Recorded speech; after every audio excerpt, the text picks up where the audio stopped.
Awesome. Cool. Welcome to another episode of Steph's Box. Yeah, motherfucker. Oh, so happy.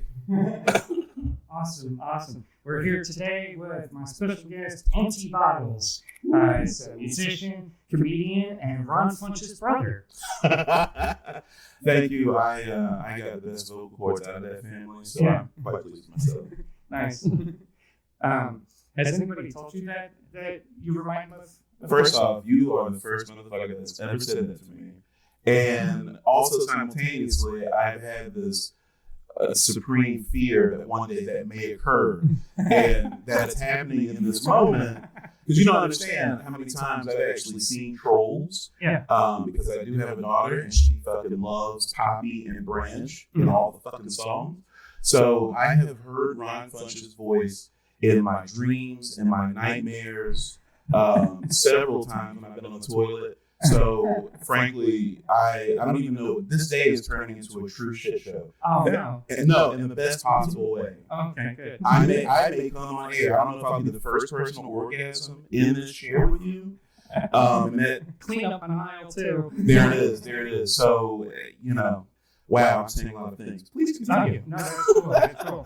So, what if this Ron Funches incarnation are you referring to? Because I don't watch children's television. So there's just his voice. Yeah. God forbid that, the player continues on Netflix or fucking Prime Video and I'm not paying attention and I wake up in the middle of the night and masturbate and unfortunately catches it right when Ron Funches fucking is doing this big celebratory thing. And Trolls, but... Okay, so what's Trolls? Maybe that's what I'm... Trolls is an animated film. It's an adventure comedy, I suppose, with Justin Timberlake and Anna Kendrick. The two cutest people on the fucking planet. And they're the lead stars, and it's an ensemble cast and all those wonderful things. But basically, it is a mind control device for children to try to consume every piece of candy in the fucking world, and then somehow try to live in unity. So I guess they're in part sponsored by Mattel. Halliburton, and the Koch brothers. Both of the white Republican assholes and two cartels in Colombia. There we go. Yeah.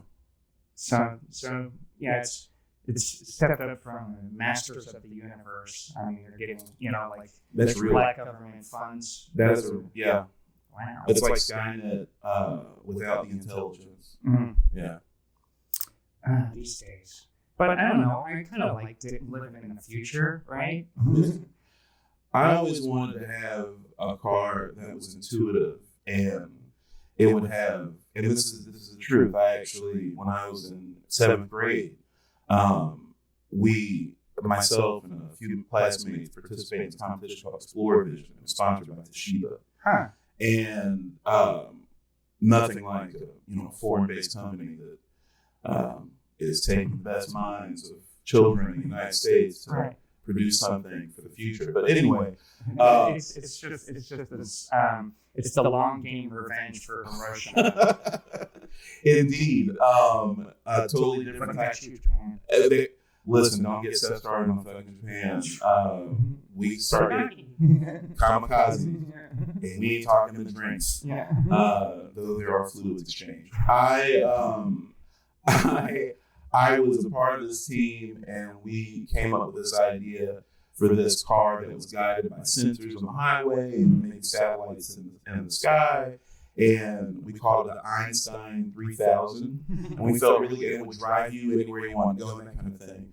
And then, of course, we have everybody's favorite Texan, Elon Musk, coming up with Tesla. That's where you were going to go with it. Well, yeah, I mean, it was kind of obvious. But the real fact of the matter is it's not so much that he thought it up. It's really more that he's South African, and this is yet another apartheid situation for myself, except I'm the only black person involved. Right.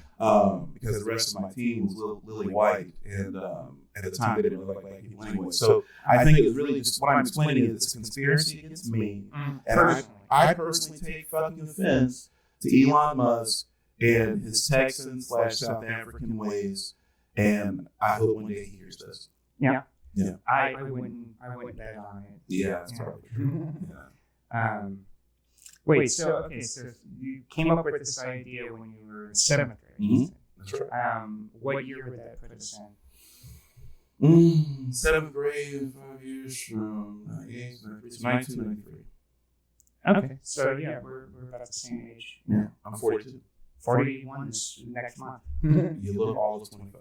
Oh, awesome, thank you. Yeah, so 12-year-old Ron Funches' brother is inventing a smart car with automation in 1993. Yep. Or 92, yeah. Well, that's pretty impressive. It was a time in my life where I was considered academically gifted. Oh, me too. I in no way am I shocked by that. Yeah. In no way am I shocked.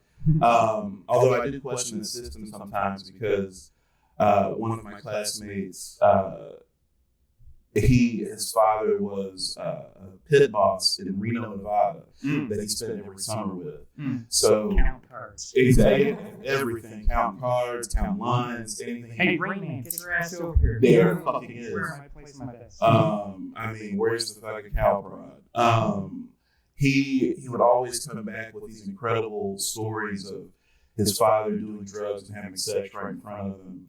And at the time, I had just gotten a subscription to Cinemax. Oh, Cinemax. And this really, sexual maturity comes to us at different ages for different people. Sure. I can definitely say between the ages of 12 and 13, my mind was really open with these stories, Cinemax, and then the addition of newfound semen. So, and it was mine. It wasn't, right. You didn't find it at a bus stop or anything. Not that year. Not that year. No. And I was more of a parking area kind of guy. Anyway. No building, just a lot. Right. So I think during that time, I'm not sure if I was naturally gifted or I just happened to have an epiphany, if you will. I think that's really what got me on my way at that time. An epiphany. And that epiphany was? That women and, for myself, sex in general can help you see the world and see a whole new world that you never thought possible. Yeah, until that post-nut clarity kicks in. Yes, post-nut clarity. Actually, post-nut clarity after your wedding day is probably going to be the biggest aspect of that, realizing that, wow, I never realized how much of a mistake I really was making. That's probably the biggest epiphany you'll ever get out of sex. Well, that's why you just don't get married and don't plan on it. Yeah, well, I vowed back as a teenager, like marriage is a sham, like run by the government. I don't need the government telling me, like verifying my love for somebody. And 2, that's a big fucking waste of money. And 3, it's a big waste of fucking money. And 4, like I don't know. People I don't think are hardwired for monogamy, like long-term monogamy, and I think that well, that's part of it. But the whole foundation of Christian marriage as we have it now was established by kings to as a negotiating tactic or political strategy, right? And when you think of spending the rest of your life with somebody, and you're 18, 19, 20 years old, back in the day, you were middle-aged then. It's like now, you've got, fucking... Or at least the man was middle-aged. Right. They're auctioning off child brides at this point. Right. So, well, they're trying to make that happen in Tennessee. Yay. Yeah. Have you heard about that? I have not, but no way am I shocked. Tennessee is the worst version of Florida there is, so... Right. Jesus. I grew up in Florida. Actually, I hesitate to say that. It's just that it puts an additional stigma on me that I already don't need. Yeah, they'll start watching just like, oh, she's from Florida. Oh, okay, she's from Florida. Yeah. All right. No more laughs. Yeah, I had a pet meth alligator when I was a kid. Well, who wouldn't? I mean, dinner time, that much more interesting. Yeah. Marriage is interesting to me, and for everything that it represents. For myself, my father was much older than my mother when they got married, much older, and it's like Elvis Priscilla. It wasn't that big of a difference. He was born in 1937, and she was born in 1949. Wow, damn, both your parents are old. Exactly. And so very different eras. And my father was born in an area in South Carolina that I'm sorry. I try to forgive myself every day. He was born in this area where it was, it's very rural and just a different lifestyle at that time. We're talking Great Depression, South Carolina. Watch The Color Purple, you get it. Oh yeah. But I came from this family that my great grandfather, I think I got the number right, bought himself and his wife out of slavery. They built a church, and that church still stands today. And we have family reunions every year, but every 3 or 4 years we're there and we get to visit that. I come from that background. We know our history, very strong family bond, and I'm very fortunate for that.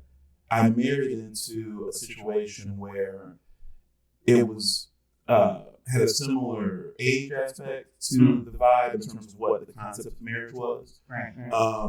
But from a much more cradle robbery. Well, I did something similar. I married someone much younger who came from a very affluent family, and that was a situation for me, comparatively, that automatically had its own issues. And so now you get all that, and you go through all of that, and then you come to realize after the marriage is over, Eve had produced this most wonderful person that is my child, but you realize so much of that is going to be incredible material for stand-up comedy. Right.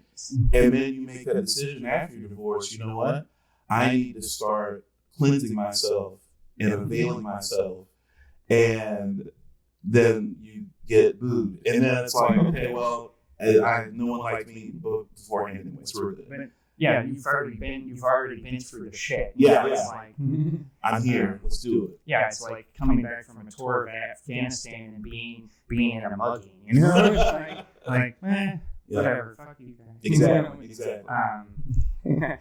you have it in your prenup?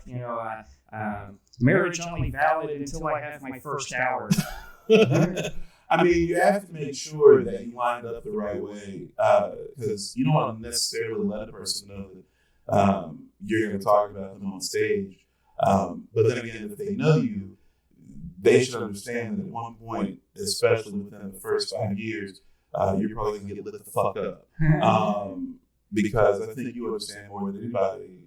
It's when you are cut from this cloth to start sharing yourself with the rest of the world, the people who know you best automatically should be aware that your art is who you are, and who you are is everything that you're a part of, relationships, where you live, your environment, all of that.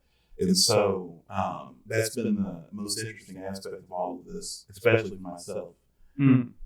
I think of myself as a friendly person. But, sure, absolutely. That's why I made the Ron Funches comment, not because you're black, just because you're super positive and nice. Actually, your ex, almost like his stand-up if he didn't take his antidepressants. It's so funny. I'm not going to get over this Ron Funches. And I'm serious because I love him, and I've watched him on Conan several times. Yeah. And he's so lovable. He's so lovable, and he's so interesting. And do you know he hates white people though? Well, he doesn't, but what's your wife white? Yeah. She is. She's still with us. Oh, okay. Or she's with somebody. She didn't have a race change operation. No. I thought she may take on a Dolezal kind of Northwest Pacific kind of vibe, but she didn't do that. I don't know if I'm upset about that or pleased. She did buy large hoop earrings and wore those to a Jay-Z concert once. So that was pretty much the closest she got to it. Yeah. It was pleasing that night. I didn't know big hoop earrings changes your race. Well, temporarily. Did I do a cultural appropriation? I don't think you appropriated so much as you wanted to show solidarity with someone who definitely looks like they may kick your ass at any point. Yeah. I don't know. Like I can't tell. I did. Yeah. I don't have any threat radar. It's cool because I can get along with anybody at first. Yeah.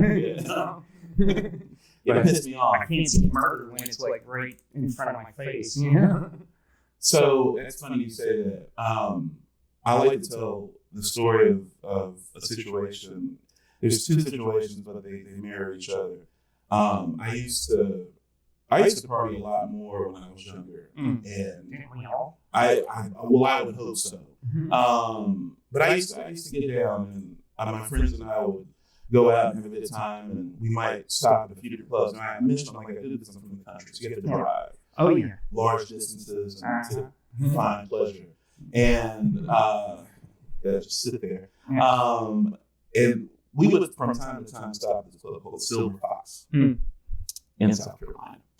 And we knew it was dangerous. And what part of South Carolina is this? This is upstate South Carolina. Right. So I'm from North Carolina, right on the border of South Carolina. Yeah.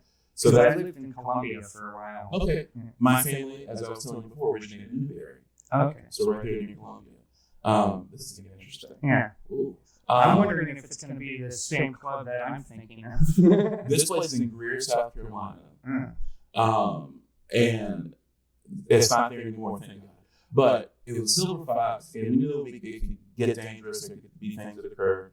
And one particular night we're having a good time, and we kept seeing this couple who seemed to not be into each other, but the guy kept trying to dance with the girl. And I realized there's another guy watching all of this. He's talking to his friends, and he's pissed. And I'm talking to my buddies. I'm like, yo, they're about to start fighting. And if the fight starts, they're going to start shooting. So we're getting our people out, and it's four of us. Three of us know exactly what to do. We start running towards the door to go to our car. The fourth one is young, and he's stuck in drinking. And I'm like, yo, Brian, we got to go. He's like, nah, fuck that, I'm dancing. Time, he ain't getting no pussy, but he want to act like he's going to. Right. So I'm trying to yank this dude's collar, get him out. We finally drag him out of the club, just as we do. Somebody just runs to the trunk, they pop that trunk, and now they start banging. And we could have been out of there, not in danger, if Brian just moved his ass. These are me, and if you can't tell, it's a bunch of black folks. Right. We live in South Carolina. Right. Yeah. One particular night. Segregation is still a very real part of daily life. There was a time you could fly into Regal-Spartanburg Airport, drive out of the airport exit, and there would be this big, massive billboard with a woman holding a pie like this with a black eye. And it said, "Welcome to South Carolina, 48th in education, and #1 in domestic abuse." Shit. Yeah. And it stayed there for quite some time. So that's South Carolina. Oh, I know. Yeah. I spent some years in Clemson, Seneca, too, like at the South Edge. The name Seneca. That's some southern ass shit. Yeah. Let's kill all these people and name it after them. Yeah. Exactly. Oh. Ooh, Steph. Yeah. There was this one time when I was living outside Columbia. I didn't really make a lot of friends there, because I don't know, a lot of black people just don't talk to you. Yeah. It's just it's weird. I mean, especially compared to Los Angeles, where it's the epitome of a melting pot, right. Like friends of all races and everything. Like there, it's just like people stink at you. Yeah. And but I was the one whitish person in like where I worked, and one point, like some of the coworkers were planning a night out, and they invited me along. And I was like, oh no shit. And they took us to Hooters, which was an interesting choice for like a work hangout. But after that, we're like, okay, we're gonna go to the club. Yeah. And so we drive out for 30 minutes out of town, like just middle of bumblefuck nowhere, and it's essentially a glorified shack in the woods. right? And yeah, like you were saying, it's an all black club. Yeah. So here you got this like skinny little Irish Cherokee kid decked out in like goth attire, like spiked collar and like corpse paint and like the whole shebang. And I couldn't get a drink there because I wasn't 21 yet. And so I'm just like sitting there like, yep, this is the black club. Okay. Just kind of tapping with the music and like watching people dance, just feeling like an elephant in the room. And then all of a sudden, one of my coworkers, like this explosion of violence happens, like right next to me. Just, and I'm like, holy shit! And like, someone gets hit in the face with a chair, and actually, it was my coworker that got hit in the face with a chair, and I like stood up because I was like, well, the people that brought me, I'm supposed to, stick with my, No. And they're like, no. And then, we had to dip out real quick because somebody grabbed a gun. So, all right. You fast forward a few years, buddy of mine's getting married. We have a bachelor party in Hilton Head, South Carolina. Mm-hmm. It's like Hilton Head, South Carolina. Mm-hmm. Okay. It took everything I did just to get it down, that motherfucker. So, me being there was a whole other thing. And we go out one night to this place called the Frosty Frog, and slushies, alcohol in them. So I've never been to this kind of place, nice evening. We're just sitting outside talking, having some drinks. It's a really nice time. And I start hearing a disturbance at the table next to us. I automatically know what's up. So I tell my buddy, who his back is to it, I say, man, you may want to move, because I think furniture's about to start moving over this motherfucker. So he's like, no, I'm good. I hear them talking. And I'm like, nah, man, they ain't just talking. I'm pretty sure threats are being made. You might want to get out of the way. He rebuffs me again. I said, okay. I'm drinking. Is your friend autistic too? That night was, but I think it was more of the 151 pina coladas. That'll do it. Yeah. So I'm like, all right, fuck it. So I'm sitting on my pina colada, and of course, all of a sudden, the table flips over, chairs go flying, they're scuffling. I gotta yank this little motherfucker out of the scrum. I toss him over to the side. I walk over towards the door because it's all glass. I'm thinking, unless they really about it, they ain't going for that glass. Right. So I'm just sitting there enjoying my glass.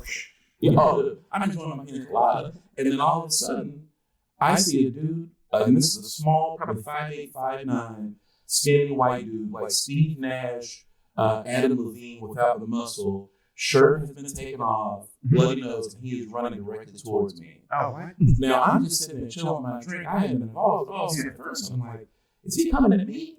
And he runs literally through me and goes to beat up somebody else who I can hear him now say, get off my fucking brother. Meanwhile, my pina colada is floating in the sky in slow motion, and all I can think to say in all of this commotion is, oh my God, my fucking pina colada. And I watch it as it just crashes on the floor. This was a tasty, frosty beverage. Wait, so the guy ran literally through you? Like, that's what it was, like some giant shit. Like, I don't know. I think sometimes I looper, but I don't know. You weren't smoking DMT that night? It was a bachelor party in Hilton Head. You know what I'm saying? Rich white folks, they got some good ass drugs. Right. I don't know what was done. But all I know is I thought he was coming to hit me. My shit goes up in the air, and he has now somehow gotten passed through me, slid under me, Indiana Jones style. I don't know, but he is whooping somebody's ass on the side that is not me. But I am just as upset as he was because my pina colada is now not in my possession. You got brought into the fight. Like, how are you supposed to be a pacifist these days? I don't fucking know. But if he challenged me, Steph, and more really did challenging my frosty beverages. And that shit ain't cool. Yeah. That's all I'm really trying to say here. Yeah. Okay. Don't fuck with the diabetic sugar levels. Exactly. Or a fat man's pina colada. Yeah. You know what I mean? Well, that's the difference. This is true, yes. Yeah, you were driving at that. I went all the way. You were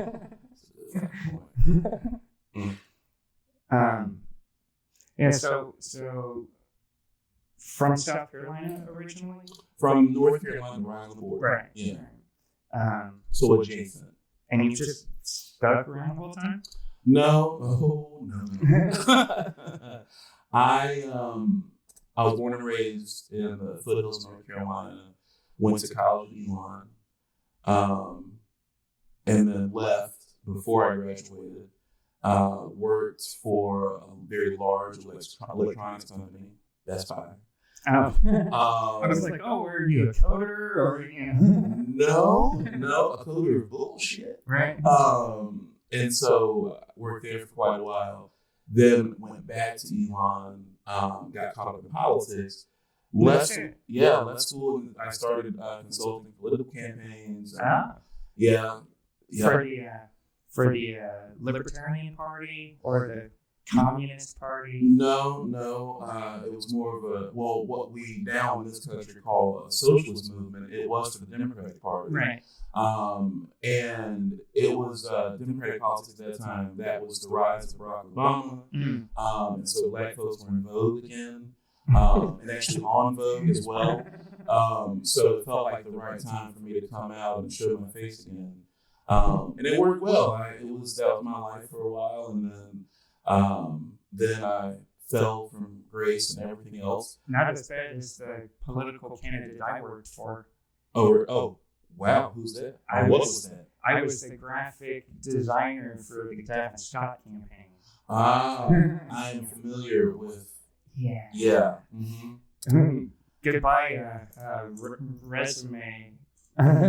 Well, entry. Well, none of my genitalia was used in the fall from grace of myself. But somebody did get fucked. That is definite. So wait, so fall from grace, was there like a scandal or? Not really a scandal. It was a situation where I went through something. I have had moments in my life that I never went to therapy when I was younger. I wasn't able to tell myself that maybe I had some issues with anxiety or that stress, really put me in a different position than others. Let me ask you, because like I've heard the statistic, but is it true that black people generally frown on mental health stuff? They just don't get treatment for it. In my experience, there are a lot of members of the community that I know that either look down upon or shun completely mental health. I'm in a position where my mother worked and managed a mental health facility for a number of years. And that was during formative years for me. That was, middle school, high school. So I automatically inside of me, I have a different view than a lot of people and I mean inside of you, interacting with folks who had challenges or whatever. And so I've seen it firsthand quite a bit. And even with that knowledge and with those experiences, as I grew into an adult, I didn't allow myself, I didn't give credence to those things and that might be going on inside me. And looking back now through the help of therapy, and through, all these different shared experiences and so many others, I realized that, I had a lot of anxiety issues and depression was prevalent. Right. And then of course, when you go down that rabbit hole, you recognize it in other family members and you go back and then you start, okay, this makes sense now. And so I had a lot of those issues as I began what I thought was going to be a lifelong career in politics. And then, I come to a place where I'm completely disenchanted of not just the political system, but just with the people within it and that's around it. Right. And eventually I found myself sleeping on a friend's couch back in South Carolina with no job. That's how you know you failed in life, when you have to go back to South Carolina. When you have to go back to fucking South Carolina, I've been it there. was the most humbling. Being on this friend's couch and not having a job, your old mechanic your shade tree mechanic that you knew, who took care of your car for the lowest possible price back in the day, you go to him to work as his apprentice for 12 hours a day in 30-degree weather with no automotive training whatsoever, just to maybe get $10 or $20 and enough to like get something to eat or whatever, and then drive him to a hotel because he's homeless. Uh-huh. And he made enough money to get a hotel room at night. He doesn't have to sleep in the shop with no electricity. Wow. That was my time. That was the lowest I had been at that point, and I was able to rebuild myself and get a job making biscuits at Bojangles at 5:30 in the morning, and I went from that to ascending into the corporate world and getting married, and then a divorce chopped me down to the knees once again. So, but good times. And it's so good that you're here. It's fantastic. I'm happier now than I have been in a very long time. And honestly, comedy, I've loved comedy since I can remember. Mm-hmm. I never considered myself on a path to being a comedian. Right. Yeah, me neither. I mean, I wanted to ever since I was a kid, but I didn't have the social skills to do it. Like, not even close. Well, it's so funny you mentioned me up top. You labeled me as a musician, which you just found out, and you fucking music record the person. It was interesting for you to say that because there was a long point in my life where poetry was most important to me, and I wanted to, and I put it to music, and my soul thrived from doing that for a time, but it still wasn't complete, and I wasn't able, even in those moments where I felt good about myself, good about my art, I didn't feel, I wasn't strong enough to do it in a venue and on a large stage. I couldn't get to that point. And also, I wasn't focused on work. And I felt like I couldn't be because I had all of these other things going on in life. And so then, now you're overwhelmed, and now I'm shutting down and don't talk to me for 2 days. But, that's what happened. Yeah. Comedy is flipping a different place. Can we hold this up for one? Sure.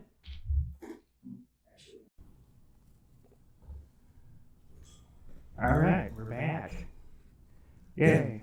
Comedy, we're about to, you were saying comedy. Oh, I never seen myself doing comedy. Right. That's. I love comedy. Always have, since I can remember. And comedy itself has definitely been something that has saved me in so many different ways. I never expected that. Never expected that.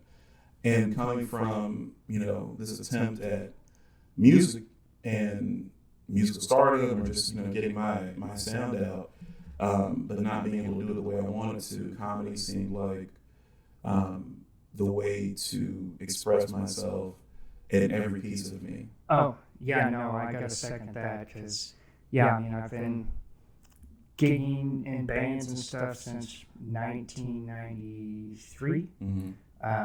And that's the thing, like when you're in a band, you're reliant on all these other people to make it work. So there's always going to be conflicts, bands break up, and, you get interpersonal conflicts and all that shit, and like you have to try and come to agreements. So it's this constant pseudo-democratic process, and it's just for like most of my albums are solo projects. Like I've recorded a few albums with bands because it's such a nightmare. And like as soon as you start feeling like you're getting traction and moving forward, it's like, oh, now the band breaks up on the first leg of the tour. Like awesome. And so, doing comedy, you're your own agent. So that's one of the really appealing things. Well, I mean, I envy you because knowing just because you have such a handsome boyfriend. I envy you because you have this not just a musical background, you have a musical history that I marvel at, because to do something like that for that number of years continuously, and it's your art, and that piece of you that you're able to do over that time frame, I marvel at that, and that's why I love musicians. I love having these conversations, and I love not even having conversations, just being around that type of person, because I haven't until this point. I've never been able to be me and let my art be seen, be heard, and not just be okay with it, but want it and crave that on such a continuous basis, and then also feel good about all of it, and it enhances other parts of my life. That's what I always admired and respected with so many musicians. Obviously, with any type of art form, there is torture, and there is stress, and there are all the bad things that can come with any part of life, but especially when you're putting yourself out there. But well, for with music, I think it's like, I mean, I love all those lofty things that you know, I don't know if it all applies, because for me, it's just been like a compulsion ever since I was 5 and had a keyboard. It's just like, I just have to do it. But you have to do it. And putting your heart and soul into something over and over and over and over, and not getting heard. Like if you're just a solo recording artist and you're not out performing, it's a lot harder to get any audience feedback. It's like screaming into the void. I've done that for decades. And like with comedy, where you stand immediately. That's another really cool part about it. I mean, right away. If they're not laughing, you're not funny.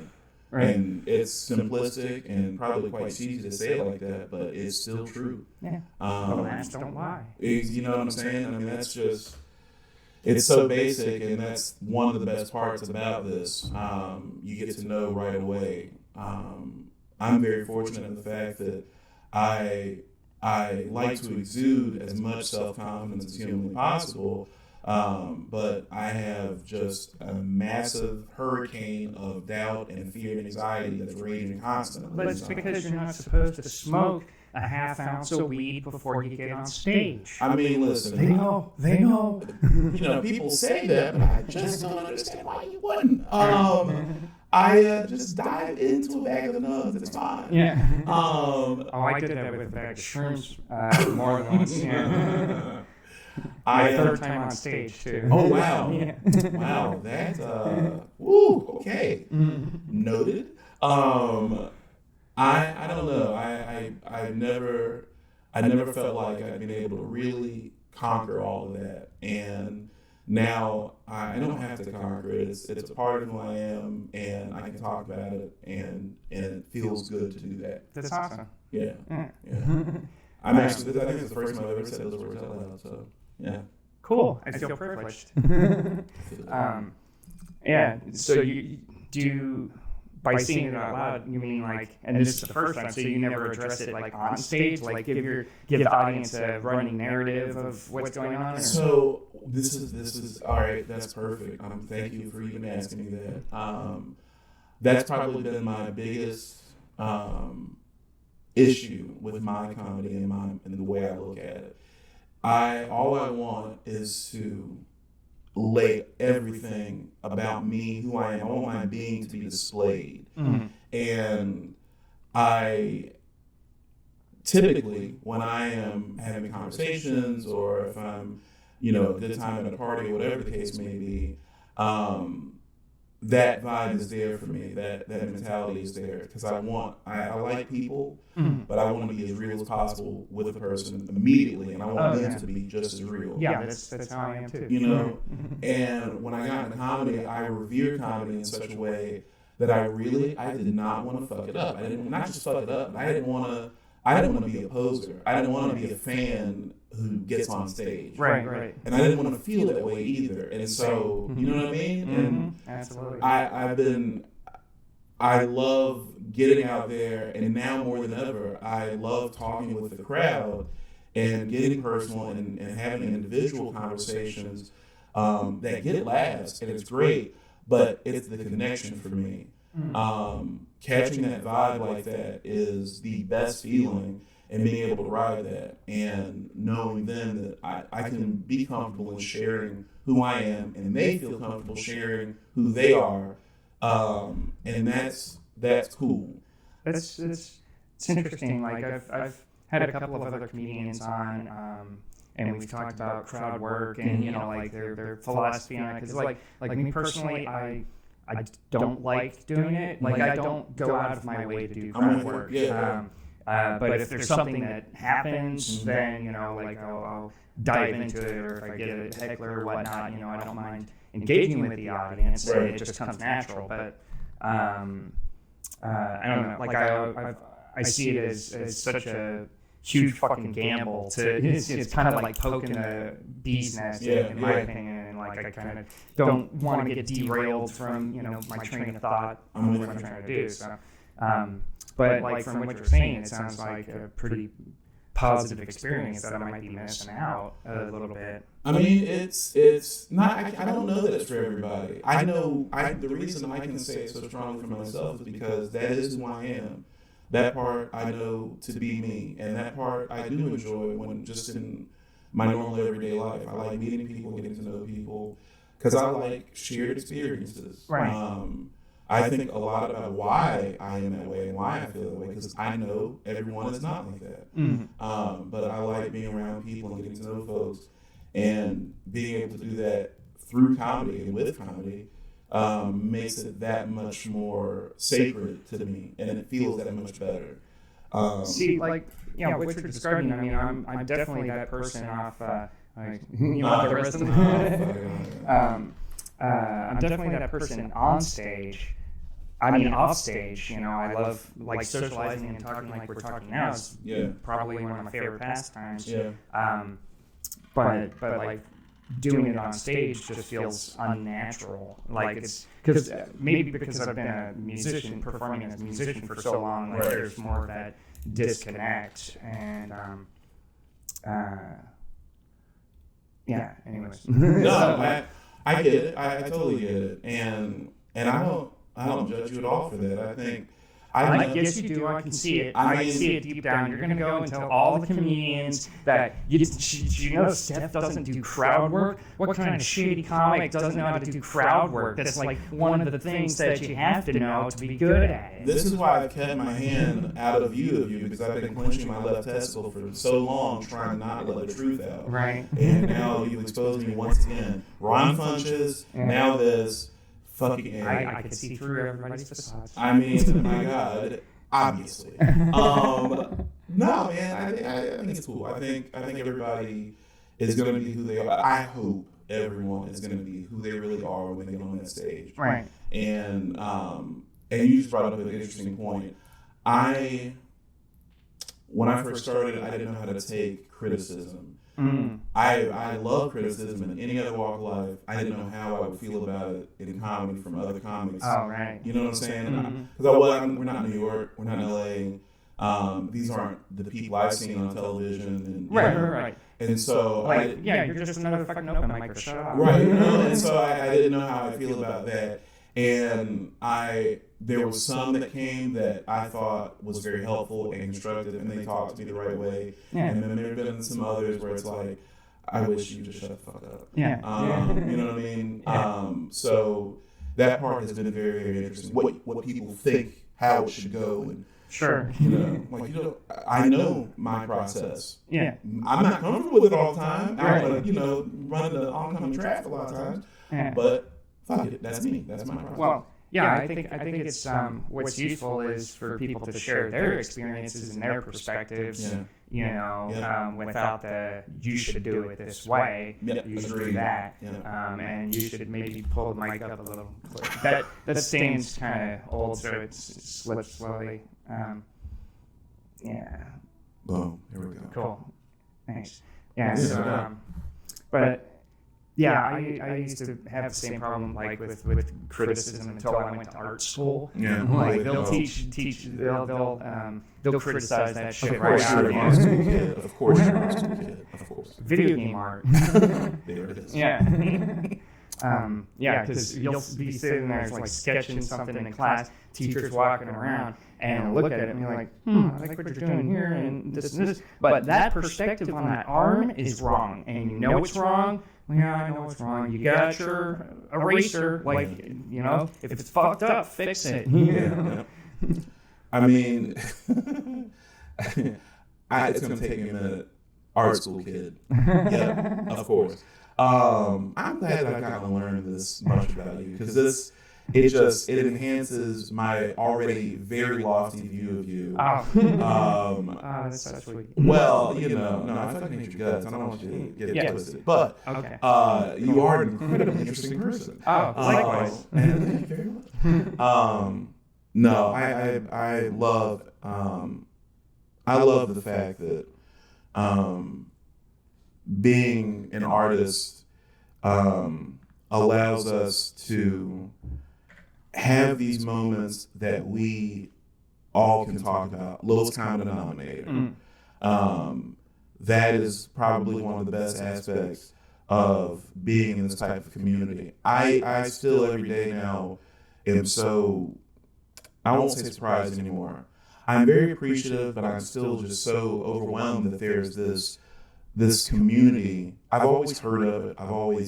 You see the documentaries or whatever, the roasts and stuff like that, and all these different comics and personalities love each other, or at least they say they do, and they talk all this shit. You hear all this stuff, but at this level, it is comforting to know I am not alone. Right. That's one of the absolute. Not everybody is like a cutthroat sociopath. And we've probably known a few. Yeah. So yeah, and that is a wonderful feeling. When you're putting yourself out there and just letting it all fly. I don't know that there's a better benefit in that moment. So let me ask you this. Out of the solicited or unsolicited advice you've gotten, can you remember some of the worst advice you've been given? Some of the worst advice that I've been given.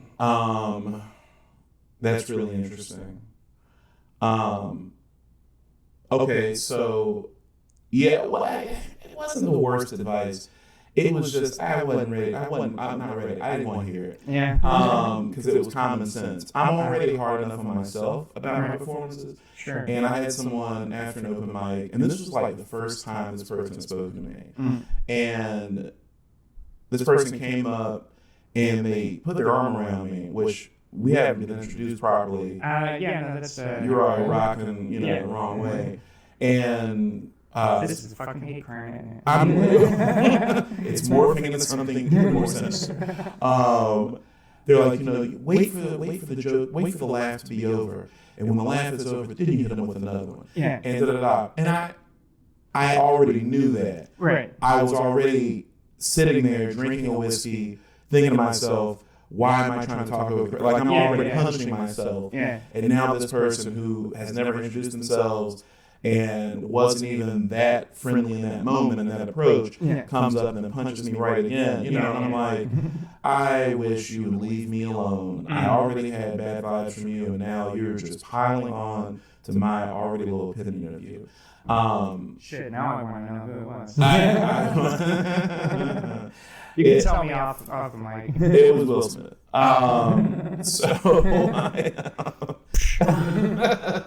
Exactly. So that was the time that I'm like, ugh. But I also want the best piece of advice I've ever gotten. I was gonna ask that follow up. Best piece. Well, of course you are. Perfect. The best piece of advice I've gotten is just go have fun. Yeah. Just go have fun. And there were times I've had a lot of rough weeks and been stressed out about different things, big and small. And I sometimes felt like it was, a little more labor intensive than it should have been when I get on stage. Even if it's just a 5-minute open mic, let alone, actual gig. Right. And but someone said, just have fun with it. Just go and have fun. Who cares? That's what we do. And that was the best piece of advice I've got. And I've had that said to me multiple times at this point, but it always brings me to a place, a good place. Yeah, definitely. Yeah, I've heard that one plenty of times. Let's see. I think some of the worst that I've gotten. I had someone tell me that when producing shows, you should never charge more than $5 a ticket. And I was like, what the fuck are you talking about? And there's someone that produces and And I was like, well, why not? And they're like, well, because, you know, I charge, or no, I asked, well, yeah, I noticed everybody doing like $5 shows, like, that can't be very lucrative. And they were like, oh, yeah, no, I lose money on pretty much every show. And it's like, well, then what are you doing? It's like, well, because I'm doing it for the fun of it, not to make money. And it's like, yeah, but you want to at least break even, right? And it's like, and I was like, yeah, why is everybody just doing $5? And they're like, well, because I do that and everybody's doing what I do. Yeah. And if you want to charge more, then you need to do something different. I'm like, okay, well, that's fucking stupid. Like, I've been in the showbiz for most of my life. That's not how that works.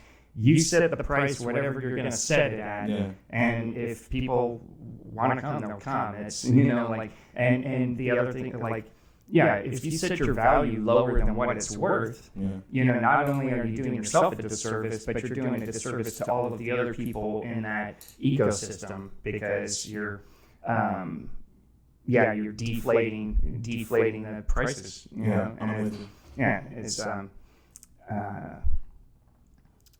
people that like Fiverr,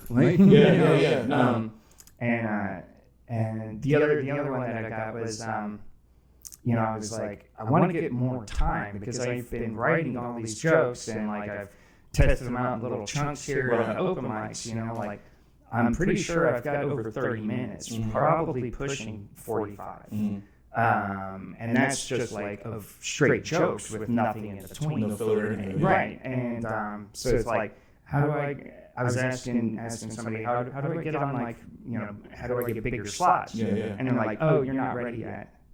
And it's like, well, how do I know if I can't get a longer slot? And they're like, well, when you're ready, somebody will let you know and they'll ask you to do a longer slot. And I'm like, well, that sounds like an imposed obstacle from like the people that believe like you have to do it for 10 years before you're legit, just paying your dues. And it's like, you know, I've been an entertainer for a long time,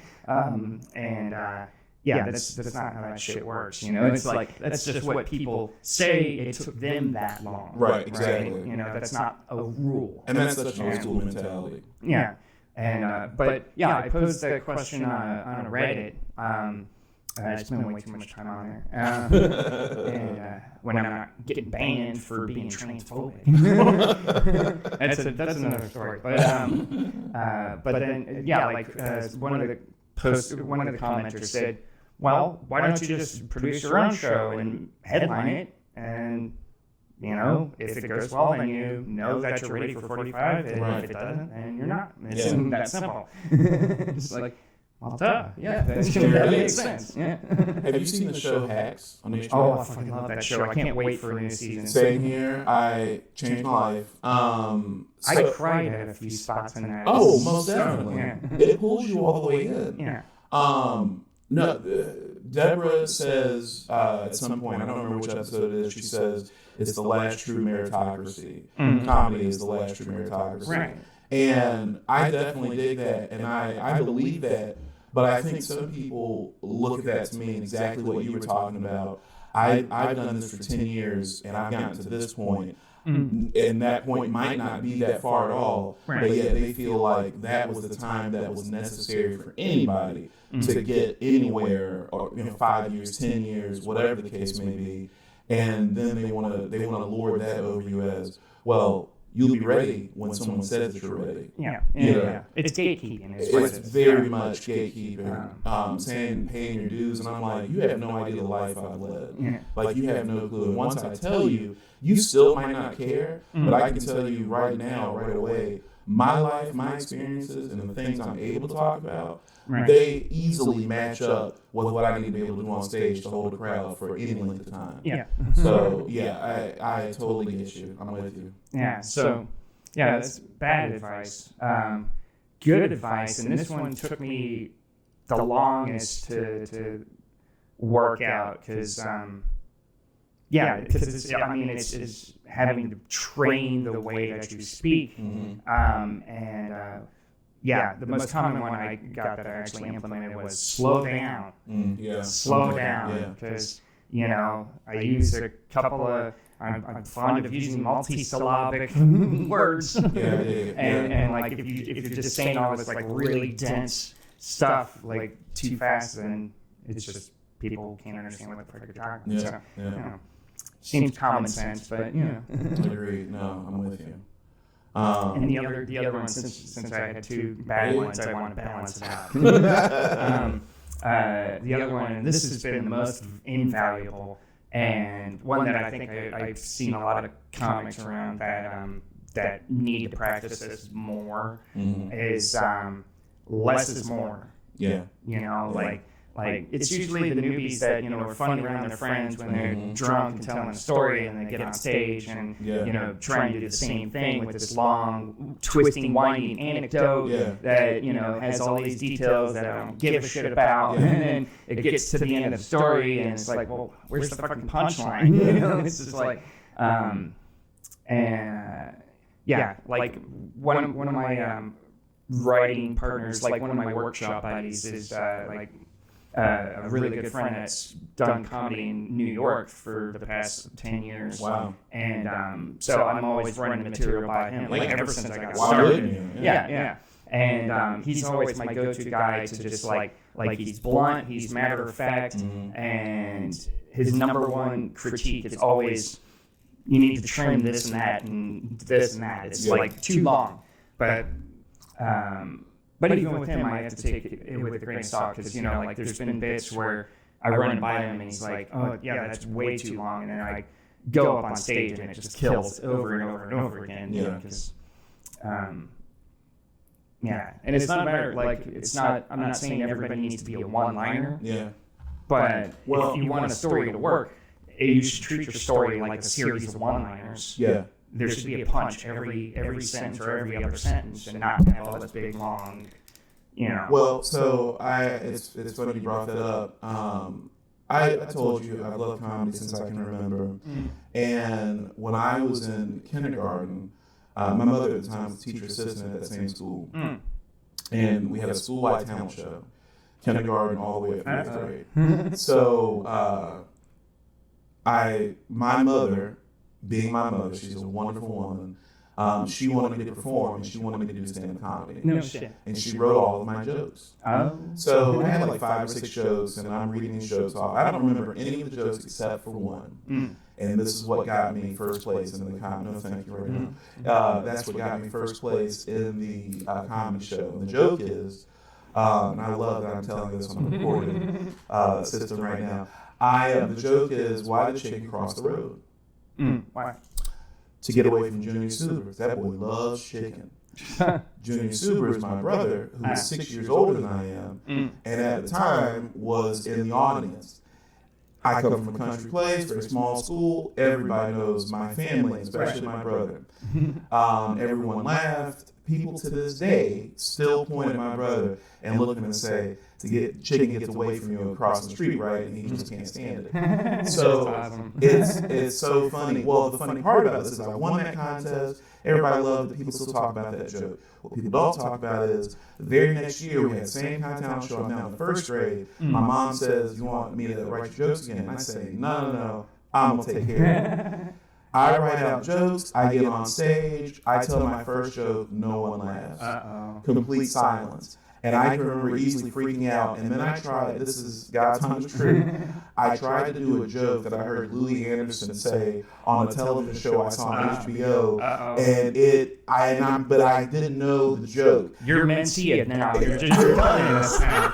You're done in this town. Why'd you have to do it? And not only am I not doing someone else's material well or even at all, really, I am trying to explain it. And I'm like, because the woman left her shoe at the department store, and now it's just getting worse and worse, and now the fear and anxiety set in, and someone comes and like, okay, Travis, I think give it up for Travis. Oh, no. And then I never did comedy again until after my child was born and a failed marriage, and I was broke. So, so how old were you when you started? At that point, I was, I guess, 5 years old. Oh, no, I meant when you actually started doing it now. I mean, you could say technically you started when you were 5 and just took a 30-year I started when I was 5 hiatus. and I took a 36-year hiatus. So I started when I was 41. So last September is when I started. Oh, okay. Oh, wow. Yeah. I've got seniority on you. Oh, very Finally, much so. somebody on the scene. You very much have seniority. Not very much. I started the first week of 2020. You're doing it well. Thank you. Well, likewise. Thank you.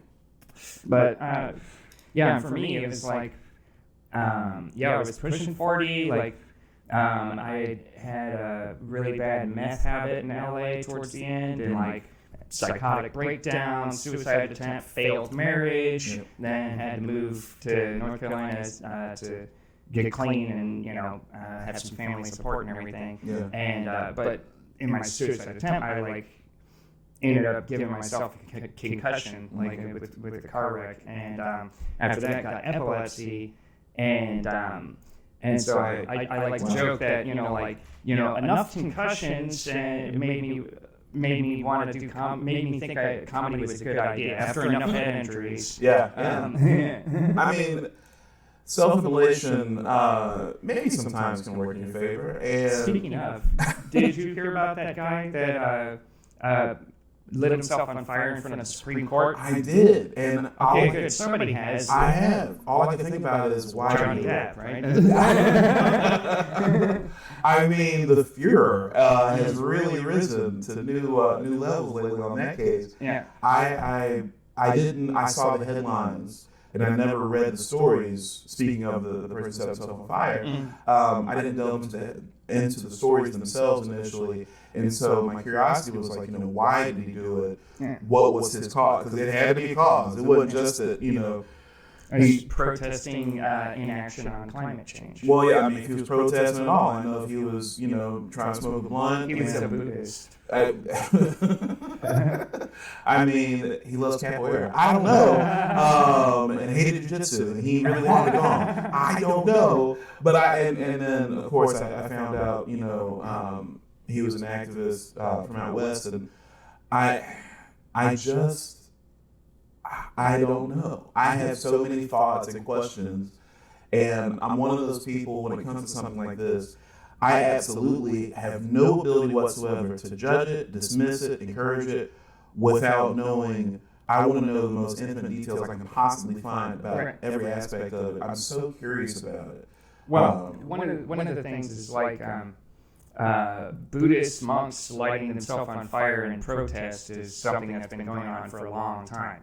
It was happening during Vietnam, and I've heard about this. You're right. Yeah. So he was just following that tradition. Oh, he really was Buddhist. I thought Yeah, that was it. no, he was. Yeah. And there it is. but nowadays, like, there's been pretty much a media blackout on it, and so it's like, this guy immolated himself in front of the Supreme Court, and most people don't know or don't give a shit. It's just like. It's and that mic's slipping down again. Sorry about that. wow. I need to get a new stand, but I'm poor. No, it isn't want anybody thinking I really feel the mic stand. We got a Cosby. We're at it again, and now we're just simply sullying Ron Funches' name altogether. Oh, you should hear the rest of that Tyler Deese episode. We did a number on Patton Oswalt. All right, I gotta watch this. I have to watch this. No, I think that when it comes to, especially when we're talking about protest, I kind of think about this when it comes to comedy. That's why I mentioned it, because I feel like I am getting rid of not just a lot of the demons that are inside of me, but also I feel as though it's a way of making, I want to talk to what I see as whatever establishment is pushing us along in this journey as we talk about setting ourselves on fire, and Steph is actively trying to set us on fire. And the thing is, I don't even have a statement to make. I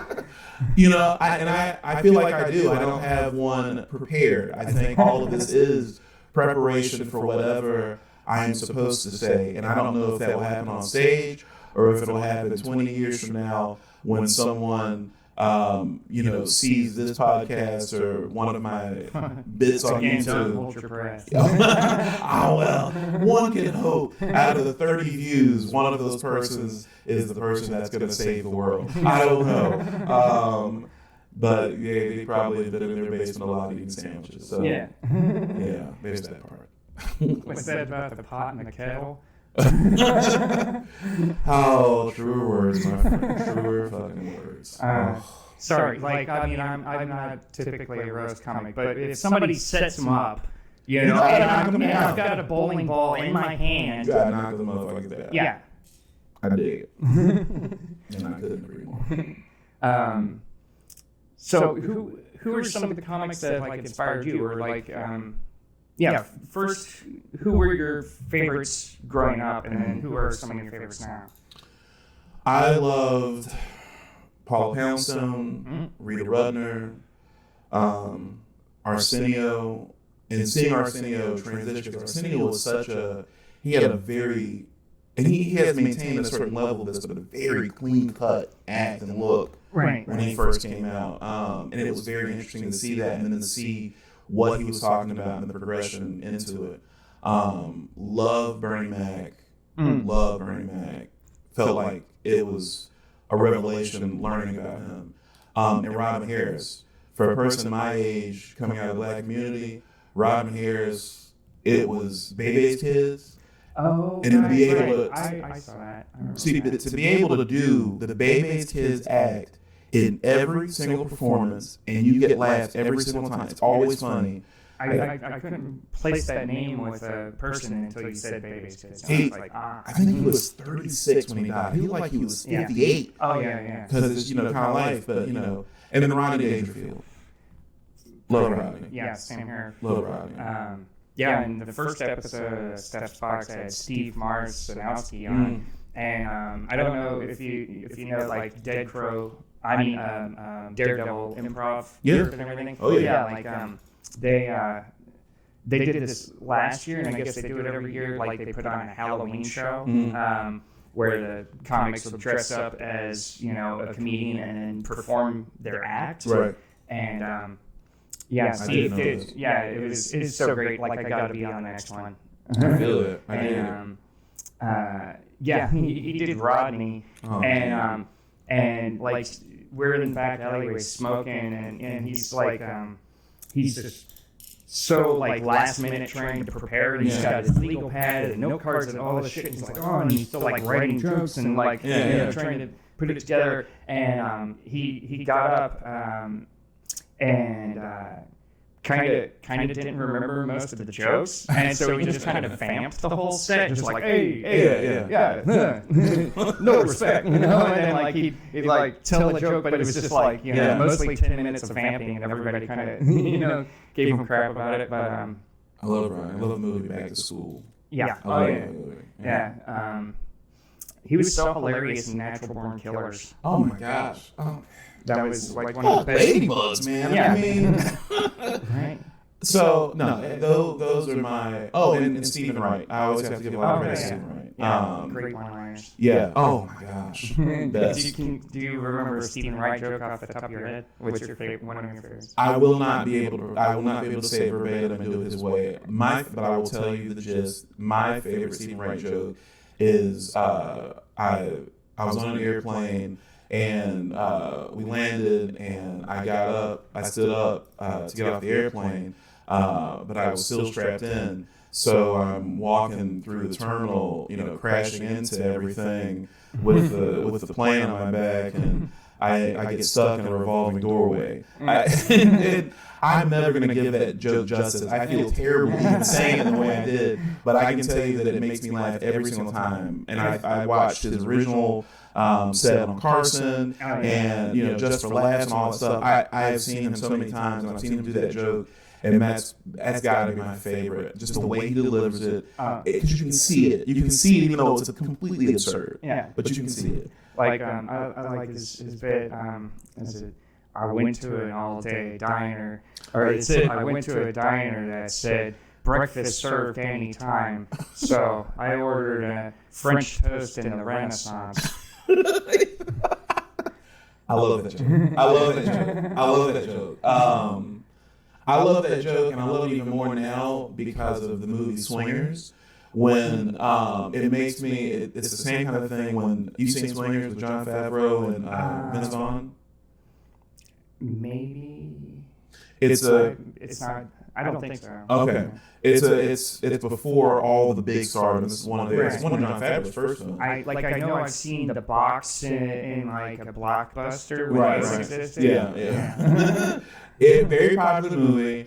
Kind of indie film, and it was really good. But there's a scene in the movie where the two are at a Vegas diner late at night, early in the morning kind of thing. And Jon Favreau is an aspiring comic, and he portrays himself as someone who's very educated and worldly. And so he asked for I'll have the eggs with a side of humility or something like that. And the waitress, he tries to laugh, and the waitress is like, and she walks away, and he says, I don't think she got it. I don't think she thinks I'm funny. And then as she approaches again to go talk to another table, he says, excuse me, miss. And she says, hold on a minute, Voltaire. I appreciate that and think back to Stephen Wright's joke in that regard, because it's funny to bring that type of, not just humor, but that type of consciousness to any conversation, even if it's just brief and it's an encounter. That's what I appreciate about real motherfuckers like that. You know who's one of the best at that, and one of my personal idols, Emo Phillips. Oh my gosh, I don't know how he does that. I don't know how he is himself. I don't know. I don't understand it. And it's amazing. And the thing is, like, people think that, what he does on stage is just like a persona and an act, and it's like, no, he's like that all the time. Yeah. His voice isn't as exaggerated, but it's pretty much the same. Just all the time. Yeah. I can't. I marvel every time I've ever seen any act he's ever done. Anytime he's done any kind of performance. He's going to be in Wilmington in August. I did not know this. Yeah, what? He's on tour with Weird Al. Okay. Yeah. I'm gonna start fanboying very soon. Oh yeah, me too. Like, I actually, when I found out he was going to be in town, I hit up Amy at Dead Crow, and I'm like, did you already book him? Did you book him? And she was like, oh, I didn't know he's coming into town. And I was like, when is he going to be in town? And I told her, and she's like, oh, yeah, see, like, we can't book a weekday show. It's already booked on the weekends. So, and I was like, well, fuck it. I want to meet Emo Phillips. So I'm like, I'll book him. I'll figure it out. So, this was when I was still doing Barzar. So, like, I had a room. Yeah. And, I reached out to his agent. It's like, would he like to headline a show while he's in town? Not just open up for a more famous person. I like where a guy hit me back up the next day and was like, unfortunately, Mr. Phillips will not be doing other shows outside of, and it's like, but I shot my shot. Shoot. Yeah. Yeah. I show you until someone gets hit in the eye. There it is. Yeah. Well, don't plan on banging unless you plan to hit something. Yeah. Outcast. Moms are bad. I cannot take credit for that. Yeah. You asked me some of my favorites now. Mm-hmm. Well, Dion Cole is up there. Very high. I'm not familiar. Oh my, you better get familiar soon. Dion Cole is very, very funny. On the show Blackish and then Grownish. But before that, grinding comedian. I saw him, I don't remember how many years ago, I saw him on some showcase, and then I watched him, man. He's on at least 2 or 3 specials on Netflix, he's on Prime Video.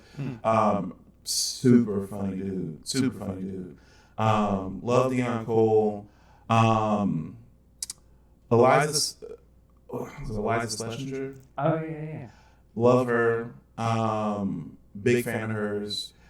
Gets interesting sometimes, but I appreciate it nonetheless. Always gonna love Dave Chappelle. Always gonna love Dave Chappelle's comedy. Really a big fan. I am too, despite what all the trans community says. Like, some of us are reasonable and will actually, understand a joke or at least watch the joke before making an opinion about it. But, I mean, what are you gonna do? Those are some of my tops right now. I love watching comedy. Now that I'm performing it, I watch a lot less. Well, for one, I have a photographic memory. Wow, same here. Yeah, and so things I see, and then things will just get caught up in my brain, and I don't ever want to have any chance of potentially reciting someone else's work. That's what I did with music for a long fucking time. Like, it's not like I don't listen to music; it's just rare. Yeah, no, I dig it. It's very difficult for me. So even when I'm just relaxing at home and I want to watch something funny, I try to watch, either a subversively funny movie or a television show that. Or your wedding video. Yeah, well, thank God there's no video. There are so many pictures to remind me that it just wasn't worth it. But actually, gosh, I have to keep coming back and saying I guess it was because I have such a wonderful daughter. There you go, silver linings. There it is. Silver linings like a motherfucker, and she is the most silverest. But yeah, I think nowadays I can watch other comedians and have a great time and be made to laugh a lot. But it is much more difficult now to really engage myself all the way like I used to, consuming someone else's material. Yeah. Well, I noticed once you dive into something and look under the hood and start figuring out how shit works, it changes the experience. It's like, definitely. Like I went to school for video game art and design, and before that I was a game tester for years. And people are like, well, you must really love video games or really hate video games, and it's like, or does all of that ruin video games for you? And it's like, no, but it's just, I don't enjoy them the same way. It's not a less or more thing. It's just I enjoy it differently. I like to call out things that I notice that an average gamer might not pay attention to, or like, I might do it like this way instead of that, or why they do it like that, and try and pick it apart and dissect it. Just like when I listen to music, same thing, and comedy, same thing. But before I started doing comedy, it was not like that so much. I'm with you. I get it. Yeah. So are you saying that you don't? So yeah, you're saying the same thing. Like you still enjoy it, but just not the same way. Or? Yeah. I do still enjoy it very much. But I just can't. I even thinking about it right now, talking about it, I feel I'm made to feel sometimes uncomfortable watching it now. I think it's in some ways almost like seeing myself up there. All I can do is visualize myself in the same moment. And I mean that it cuts so many different ways. If that comedian is doing wonderfully and all the laughs, then I kind of think to myself, I'm envious and I want to get those kind of laughs. And then if they're not doing well and maybe they're bombing or something adjacent to that, then it's like, oh my gosh, I can feel the awkwardness and just and feel the cringe. Yeah, oh man, and it just does not feel good. So I don't like, now that I perform and now that I'm doing so much writing, things of that nature, I don't like having those feelings get mixed in with me trying to produce and trying to do what I need to do. Well, there's a way around that though. Like, and actually, I think it was Joe Rogan that was talking about this. About like feeling jealous of like other comics like doing well, or envious, right? Like which envy is jealousy's little cousin. It's such a counterproductive emotion. Like I don't even understand what jealousy is, what purpose it's supposed to serve in the first place. From an evolutionary standpoint. But like the thing is.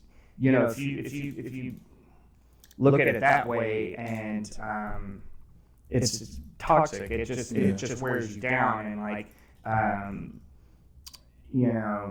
when like anytime I'll get a tinge of something like that, envy or jealousy, I'll stop myself, like, because first of all, like they're them and I'm me. Right. Separate entities with like separate timelines and life stories and whatnot.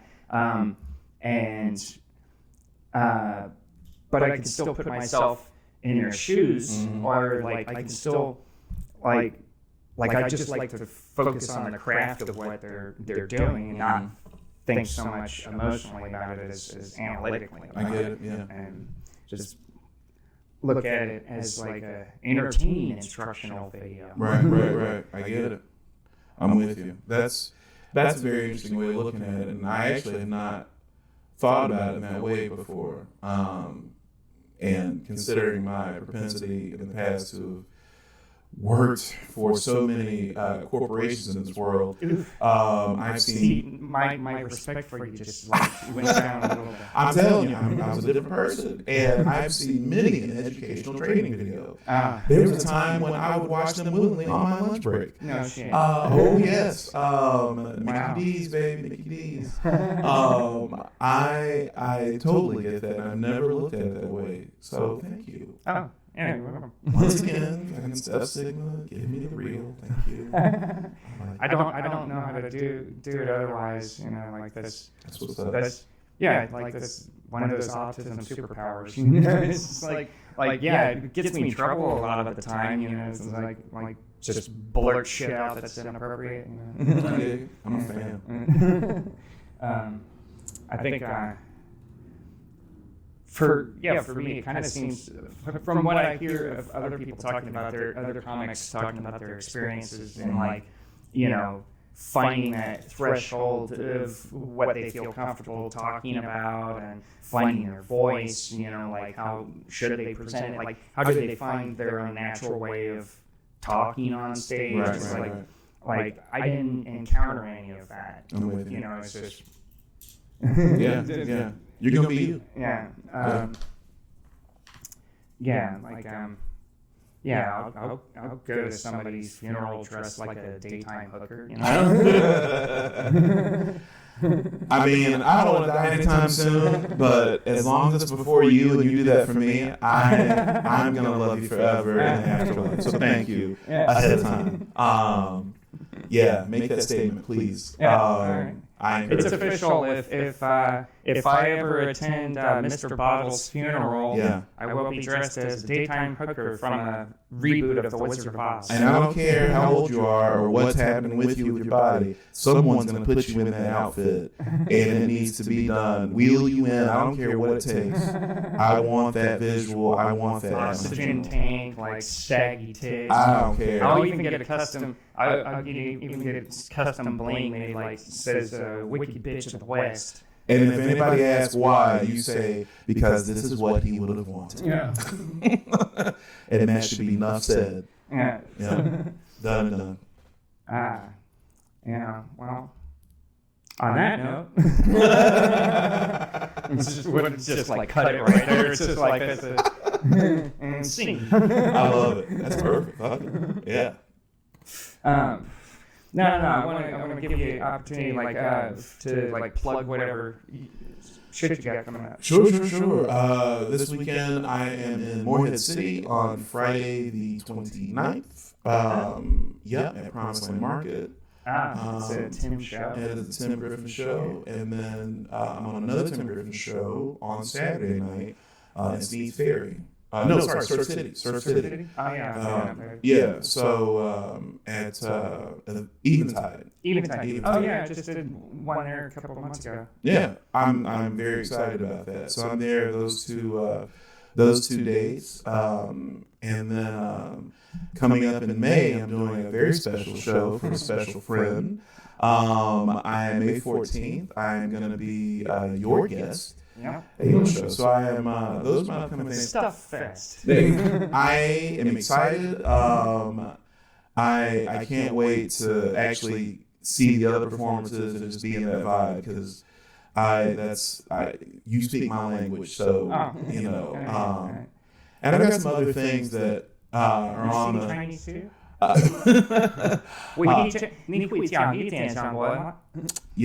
Yeah, and that's exactly how she thought it was. I tried to tell her 4, but she thought 8 inches. That is Right. Catfish, the worst. Catfish on plenty of fish. So that human trafficking site. I have some other things that may or may not be coming up, and we'll reveal those in due time. Oh yeah. Well, thanks again for coming on. I'm honored to be here. This has been a pleasure. Right on. Yeah. Okay, so now it's time for the satanic blood sacrifice. Cool. Okay. Let's get to it. All right.